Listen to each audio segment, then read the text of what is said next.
오늘 여러분과 같이 나눌 하나님의 말씀의 제목은 순결한 신앙이라고 하는 제목으로 하나님의 은혜를 나누고자 합니다. 성경은 신앙생활을 말할 때에 부부관계로 그렇게 설명할 때가 많습니다. 하나님은 신랑이 되시고 성도는 신부가 된다는 것이죠.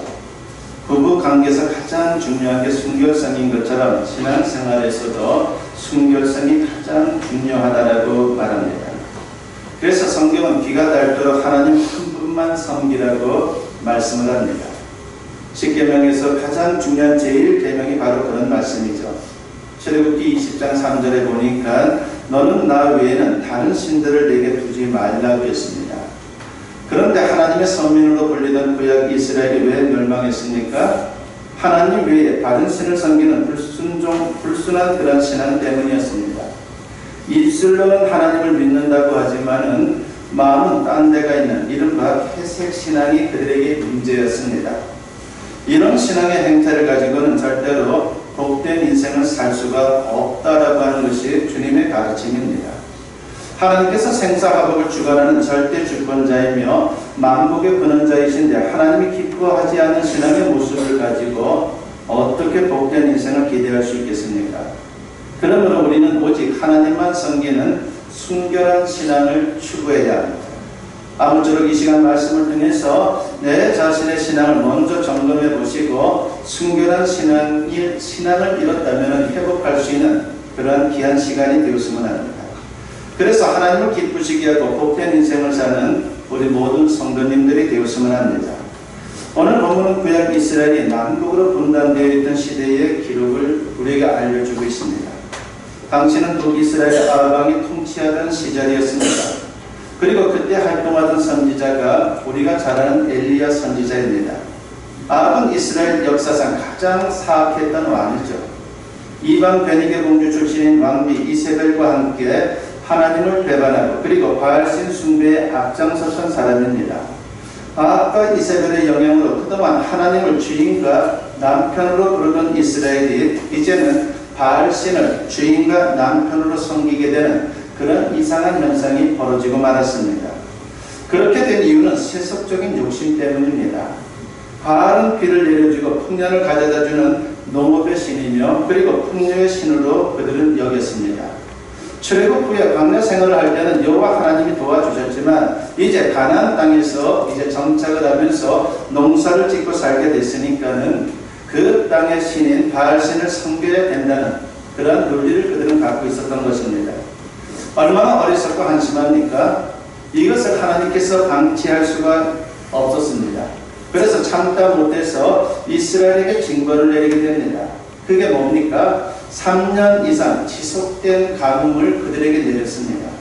몇 달이 비가 오지 않아도 한 달이 비가 오지 않아도 우리가 농사 짓는데 얼마나 힘들고 어렵습니까? 근데 3년 이상 계속적으로 가뭄이 유지가 되는 것입니다.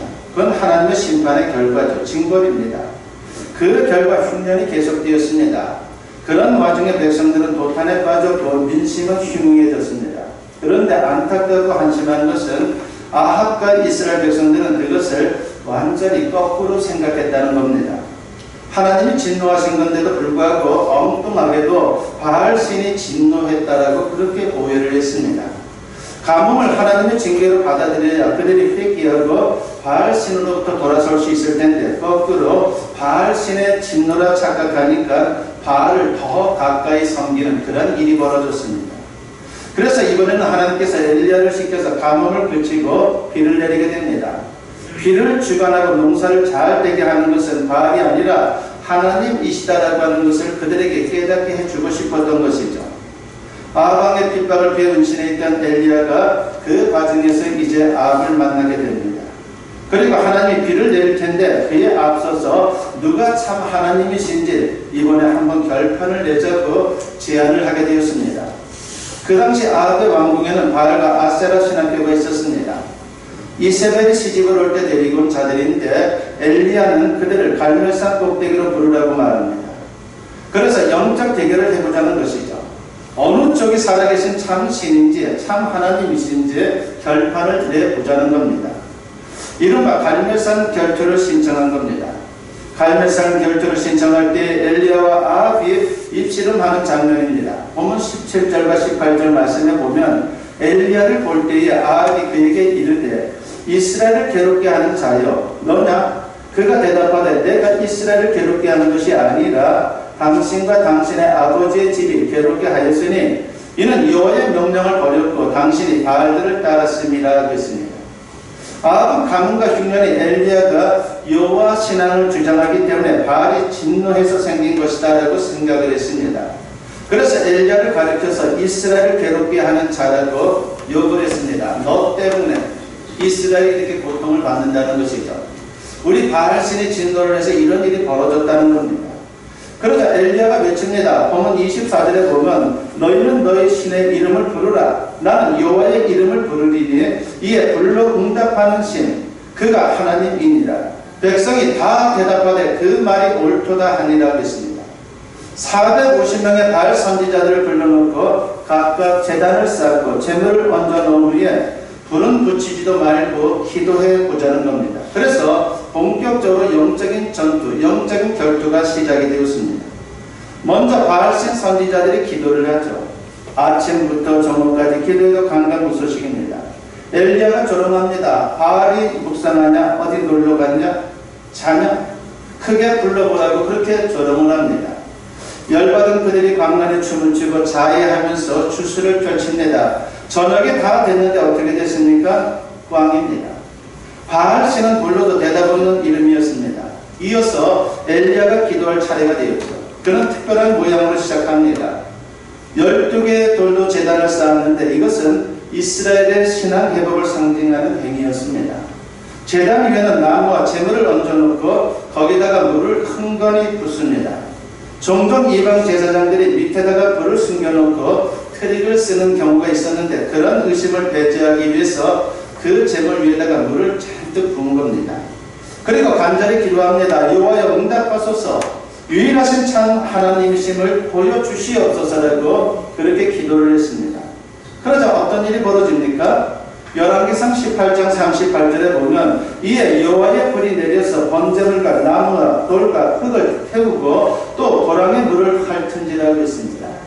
얼마나 강렬한 불이 하늘에서 내려왔는지 번제물 그리고 돌, 나무, 흙을 모두 다 태우고 마치 핥아내듯이 흥건한 물을 증발시켜 버렸습니다. 마침내 여호와가 유일하신 참 하나님이심이 온 땅에 이스라엘 땅에 증거가 된 것입니다. 이 장면을 지켜보던 백성들이 깜짝 놀랐죠. 그리고 외칩니다. 열왕기상 18장 39절에 보면 모든 백성이 보고 엎드려 말하되 여호와 그는 하나님이시로다. 여호와 그는 하나님이시로다 하니라고 했습니다. 그렇습니다. 오직 여호와만이 유일하신 참 하나님이십니다. 그 증거가 뭡니까? 살아계셔서 응답하신다는 것이죠. 능력으로 역사하는 증거가 반드시 나타난다는 겁니다. 그 중에 가장 크고 확실한 증거가 뭡니까? 우리에게 있어서 그 확실한 증거는 살아 역사하시고 그리고 말씀을 이루신다는 그 확실한 증거는 바로 예수 그리스도이십니다. 하나님은 보이지 않습니다. 그런데 하나님의 아들이 인간의 모습으로 이 땅에 오셨고 세상에 계실 동안 많은 이적을 행하셨죠. 그 중에서도 가장 크고 확실한 증거는 예수님의 십자가와 부활입니다. 죄 없으신 분이 인간의 죄를 대신 지고 십자가에서 피 흘려 죽었습니다. 원수들은 그것으로 모든 게 끝난 줄 알았습니다. 자신들이 이긴 줄 알았죠. 그러나 사망 권세를 이기시고 부활하심으로 살아계신 하나님의 아들이심을 온 땅에 증명하셨습니다. 로마서 1장 4절에서 사도 바울은 이런 말씀을 합니다. 성결의 영으로는 죽은 자들 가운데서 부활하사 능력으로 하나님의 아들로 선포되셨으니 곧 우리 주 예수 그리스도십니다 했습니다. 그래서 바울은 담대히 외칩니다. 디모데전서 2장 5절에 보니까 하나님은 한 분이시요 또 하나님과 사람 사이에 중보자도 한 분이시니 곧 사람이신 그리스도 예수라고 했습니다. 하나님도 여호와도 한 분, 하나님을 만나게 이어주는 중보자도 예수님 한 분밖에 없다라고 하는 것입니다. 그렇다면 우리 인생을 과연 누구에게 걸어야 합니까? 당연히 유일하신 하나님께 걸어야 합니다. 그런데 안타깝게도 그날의 이스라엘은 여호와와 바알신 사이에서 계속 머뭇거리면서 방황을 했습니다. 그러다가 실패하고 고통당하고 마침내 망하고 만 것입니다. 오늘 본문을 보게 되면요, 그렇게 한심한 백성들을 향해 하나님은 선지자를 통해 촉구합니다. 신앙을 결단하라고 말합니다. 언제까지 머뭇거리겠느냐라고 그렇게 주님은 말씀하고 있습니다. 정말 한심한 것은 이스라엘 백성들이 하나님을 완전히 떠나지는 않았다는 것이죠. 그러면서 바알신이 잘 먹고 잘 살게 해줄 것처럼 보유하고 따라다녔습니다. 그들은 하나님도 믿고 바알도 믿는 양다리 걸치기식 신앙을 갖고 살았던 겁니다. 이런 신앙의 행태를 가리켜서 혼합주의라고 말합니다. 기회주의 신앙이면 회색 신앙인 것이죠. 그런 혼합주의 신앙 혹은 회색 신앙은 헛된 우상신에게는 속는 것이고 하나님께는 진노를 사서 멸망하게 되는 것입니다. 여러분은 결코 우상 숭배를 안 한다고 생각합니까? 물론 다른 신을 대놓고 섬기지는 않을 수가 있습니다. 그러나 세상의 물질과 명예, 권세, 쾌락을 추구하기 위해 하나님을 멀리하면 그게 바로 하나님을 배반하는 것이요 우상 숭배가 되는 겁니다. 골로새서 3장 5절에 보면 그러므로 땅에 있는 지체를 죽이라 곧 음란과 부정과 사욕과 악한 정욕과 탐심이니 탐심은 우상 숭배니라고 했습니다. 심지어 세상을 사랑하고 집착하는 것은 하나님과 원수가 되는 것이다라고 성경은 분명히 말씀합니다. 야고보서 4장 4절에 보면 그런즉 누구든지 세상과 벗이 되고자 하는 자는 스스로 하나님과 원수 되는 것이니라고 했습니다. 이런 신앙의 행태를 하나님은 싫어합니다. 신앙에는 중간지대나 회색지대가 없어요. 이것도 믿고 저것도 믿어서는 안 돼요. 다 있습니다. 어느 분이 태국의 선교 사역을 마치고 태국에서 제법 큰 교회에서 주일 예배를 드리게 되었습니다. 그런데 마침 그날이 태국 왕비의 생일로 국가적으로 어머니 날로 지키는 날이었어요. 예배를 거의 마칠 무렵에 이상한 광경이 펼쳐졌습니다. 사람들이 앞으로 나오더니 정면에 걸려있는 왕비 사전에 절을 합니다. 그리고 제자리로 돌아보는 합창을 합니다. 뭐라고 합창하냐면 이런 내용입니다. 우리를 보살펴 주시는 왕비마마 감사합니다. 우리나라 지켜주시는 부처님 그리고 하나님 감사합니다. 다 불러드리는 거죠. 이건 교회도 아니고 예배도 아닙니다. 혼합주의는 기독교 신앙이 아닙니다. 우리 주변에도 우상숭배 예를 얼마든지 찾아볼 수 있습니다. 예를 들어서 입시철이나 사업이 어려워질 때 점술집을 찾는 그런 사람들이 상당히 많죠. 심지어 교인들 중에도 이런 한심한 사람들이 있다는 얘기를 듣습니다. 분위기가 이러다 보니까 젊은이들도 그런 데 빠집니다. 요즘은 그런 것 같진 않은데 오래전에 이런 일이 있었죠. 자동차 엠블럼에 알파벳 글자를 떼어서 보관하면 대학에 합격한다는 그런 소문이 돌았어요. 그것이 또 유행이었습니다. 그래서 참 소나타라고 하는 차가 고생을 많이 했죠. 그래서 소나타의 S자를 갖고 있으면 서울 소재대학에 들어갈 수 있고 그것보다 비싼 벤츠 S클래스의 S자를 갖고 있으면 서울대에 들어간다는 그런 일들이 있었습니다. 그래서 한때는 소나타가 아니라 오나타가 굉장히 많았습니다. 어떻게 해야 될지 답답할 때는요, 말씀을 묵상하고 기도해야 합니다. 그런데 많은 사람들이 자기는 믿음이 부족해서 그렇게 할 줄 모른다라고 말합니다. 사실 그런 말은 핑계에 불과한 것이죠. 말씀을 붙들고 기도하면서 씨름해봐야 합니다. 그러면 하나님의 인도하심을 우리가 받을 수 있는 거예요. 그래서 하나님은 오늘 우리에게 촉구합니다. 오늘 본문 21절에 보니까 너희가 어느 때까지 둘 사이에서 머뭇머뭇하려느냐. 여호와가 만일 하나님이면 그를 따르고 바알이 만일 하나님이면 그를 따를지니라고 했습니다. 주님은 라오디게아 교회에 보낸 편지에서도 이런 말씀을 하시죠. 요한계시록 3장 15절에 보면 내가 네 행위를 아노니 네가 차지도 아니하고 뜨겁지도 아니하였다. 네가 차든지 뜨겁든지 하기를 원하노라고 했습니다. 이제는 신앙적 방향을 끝내라는 겁니다. 오직 하나님만 믿고 하나님만 따르라고 하는 겁니다. 말씀대로 순종하며 따라오라고 하는 겁니다. 그러면 하나님께서 모든 것을 책임져 주신다는 것입니다. 그렇습니다.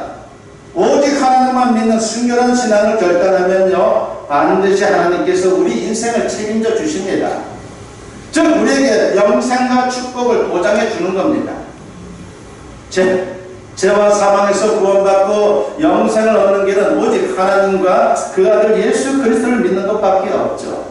그 영생의 축복을 우리에게 주시는 겁니다. 그러므로 세상에서 때때로 고난이 와도 방황하지 말고 우리는 믿음을 지켜야 합니다. 세상에서 아무리 잘 먹고 잘 산다 할지라도 구원이 없으면 무슨 소용이 있습니까? 이 땅의 삶이 전부가 아니기 때문에 우리에게는 구원이 필요한 거예요. 하나님 백성이 되어야 되는 것이고 천국 백성이 되어야 하는 것입니다. 사도행전 27장을 보게 되면요, 사도 바울과 276명을 태우고 이달리아로 가는 배가 풍랑을 만나는 사건에 대해서 기록하고 있죠. 그들은 중간에 풍랑을 만나니까 어떻게 합니까? 마지막에는 살아남기 위해서 모든 것을 바다에 버리는 그런 모습을 보입니다. 그렇습니다. 우리는 구원에 도움이 되지 않는 것을 버려야 되는 거예요. 타이타닉이라는 영화를 여러분들 보셨을 겁니다. 거기에 보면 배가 파손당할 때에 한편에서는 보물을 챙기는 사람들이 있죠. 얼마나 어리석은 모습입니다. 배가 부서지면 구명조끼만 입어야 합니다. 그런데 구명조끼 대신 몸에다가 금괴덩어리를 책보에 싸서 집어넣고 주머니마다 금괴를 집어넣는다면 그게 무슨 소용이 있습니까? 우리는 구원을 위해서라면 더러운 것, 하나님이 기뻐하지 않는 것을 버려야 합니다. 오로지 예수님만 믿는 신앙을 가져야 되는 거예요. 그 신앙을 가질 때에, 순결한 신앙을 가질 때에 우리의 구원을 주님께서 보장해 주는 것입니다. 그리고 하나님은 우리에게 이런저런 축복을 우리의 순결한 신앙을 통해서 주신다고 약속하고 있죠. 하나님께서 우주 만물과 세상 만사를 주관하시기에 우리는 이 세상 살 동안 항상 하나님을 의지해야 합니다. 그러면 하나님께서 반드시 함께해 주시고 축복해 주십니다. 많은 사람들이 세상살이가 어렵다면서 세상을 따라갑니다. 하나님을 멀리하고 있습니다. 그러나 그건 망하는 길입니다. 많은 사람들이 그 길을 걸어간다 할지라도 그게 길이 아니면 가서는 안 되는 것입니다. 어떤 상황이든 하나님을 가까이 해야지만이 우리가 승리할 수 있는 겁니다. 마태복음 6장 31절부터 33절에서 주님은 무슨 말씀을 합니까? 그러므로 염려하여 이르기를 무엇을 먹을까, 무엇을 마실까, 무엇을 입을까 하지 말라. 이는 다 이방인들이 구하는 것이라. 너희 하늘 아버지께서 이 모든 것이 너희에게 있어야 할 줄을 아시느니라. 그런즉 너희는 먼저 그의 나라와 그의 의를 구하라. 그러면 이 모든 것을 너희에게 더하시리라고 했습니다. 세상 염려 말고 하나님의 나라, 즉 하나님의 통치와 의, 하나님의 뜻을 따르면 하나님께서 더해주시는 축복을 우리에게 주신다는 약속을 주고 있는 겁니다. 많은 사람들이 신앙생활이 세상살이에 방해가 되는 것처럼 오해합니다. 예를 들어 신앙생활이 공부에 방해된다고 생각해서 성도들조차 자녀들의 신앙을 지도하기는커녕 오히려 공부에 방해가 된다고 고등학교 때는 교회 가지 말라고 그렇게 말하는 부모님들도 있습니다. 정말 신앙생활이 공부에 방해됩니까? 충실하게, 그리고 참으로 신실하게 신앙생활하는 학생들은 다 그러면 제대로 공부도 못했고 그리고 또한 그들의 앞날은 절망적이었습니까? 절대로 그렇지 않죠. 지금은 공부하는 시간은 손해볼지 모르지만 하나님께서 그 인생을 언제나 올바르게 인도하신다는 것을 믿어야 합니다. 나침판사에서 나온 고딩 파이팅이라고 하는 책이 있어요. 서울대에 합격한 14명의 크리스천 학생들의 간증을 모은 책인데 그들은 한결같이 신앙생활이 공부에 큰 도움이 됐다고 그렇게 간증을 합니다. 그들의 고백 가운데 이런 고백이 있습니다. 신앙으로 중심을 잡으니 공부가 쉬웠어요. 마음도 편해지고 목적의식도 생겨서 공부하는 데 힘을 얻었어요 라는 그런 고백을 하는 학생이 있습니다. 그 외에도 많은 신앙의 간증들이 나와요. 이런 게 진짜 승리인 것입니다. 하나님을 등진 채 세속적인 방법으로 성공해봐야 종래는 실패합니다. 신앙을 지키면요, 설사 1년에 못 가고 돈 많이 못 벌고 크게 출세하지 못해도 하나님이 장차 그 인생을 책임져 주십니다. 지금만이 모든 게 아니에요. 우리의 인생 속에 좀 더 늦는다 할지라도 하나님이 그 인생에 대해서 책임져 주시고 반드시 축복해 주신다는 겁니다. 그러니까 다른 방법으로라도 승리를 주시고 축복하십니다. 그 믿음을 가지고 우리가 주님을 향한 신실한 신앙, 순결한 신앙을 가지고 살아야 되는 겁니다. 나니아 연대기를 쓴 C.S. 루이스라고 하는 분이 있죠. 그분이 말한 것 중에 참으로 우리에게 도전이 될 만한 그런 말이 있습니다. 천국을 지향하면 세상을 덤으로 얻을 것이다. 그러나 세상을 지향하면 둘 다 잃을 것이다 라고 했습니다. 마음속 깊이 음미해 볼 만한 경고입니다. 하나님은 당신을 의지하는 성도들을 결코 실망시키지 않습니다. 부디 오늘 말씀을 명심하시고 세상을 기웃거리는 회사 신앙이 아니라 오직 하나님만 믿는 순결한 신앙으로 꼭 승리의 자리에 설 수 있는 저와 여러분 모두 될 수 있기를 주님의 이름으로 간절히 축원합니다.